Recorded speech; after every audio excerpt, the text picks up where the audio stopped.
Welcome to the Indonesian Pattern System course. You're here with me, Gayu, and Lizzie. Let's continue with today's lesson. In this final video of the series, we'll recap and analyze the results of the Indonesian basic bodice pattern. We'll observe the mock-up, highlight the key characteristics of this system, and discuss when adjustments are needed based on garment design. Let's start by looking at the darts, both the shoulder dart and the waist dart. On the front bodice, the shoulder dart appears quite long, almost reaching the bust point. For clients with a fuller bust, this longer dart is actually very helpful. It reduces excess volume in the chest area and minimizes gaps between the bust and the shoulder. The waist dart in the Indonesian system is directed toward the bust, which helps shape the waist more cleanly. Compared to simple systems or dressmaking systems, bubbles around the waist area are significantly reduced. Now, let's move on to one of the most distinctive features of the Indonesian system, the shoulder seam position. In this system, the front bodice is drafted longer than the back bodice. As a result, when both pieces are joined, the shoulder seam is naturally pulled slightly toward the back. On the mock-up, you can see that the shoulder seam sits about 2 centimeters behind the natural shoulder line at half scale.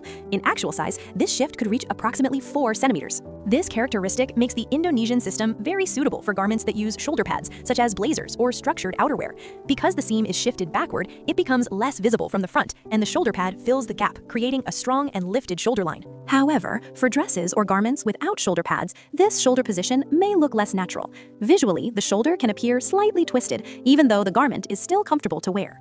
In these cases, a shoulder adjustment is highly recommended. The adjustment is done by lowering the shoulder line on the front bodice and raising it on the back bodice by the same amount. This helps balance the shoulder length and brings the seam closer to the natural shoulder position.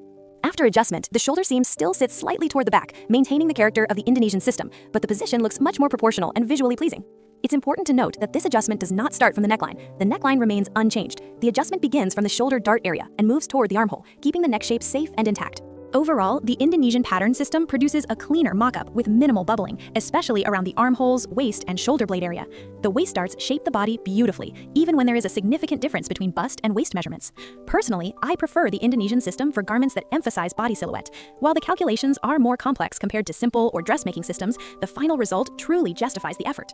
In sewing, there is no single system that is always right or wrong. Each pattern system has its own strengths and limitations. The key is understanding the characteristics of each system and adjusting it according to the garment design and the client's body shape.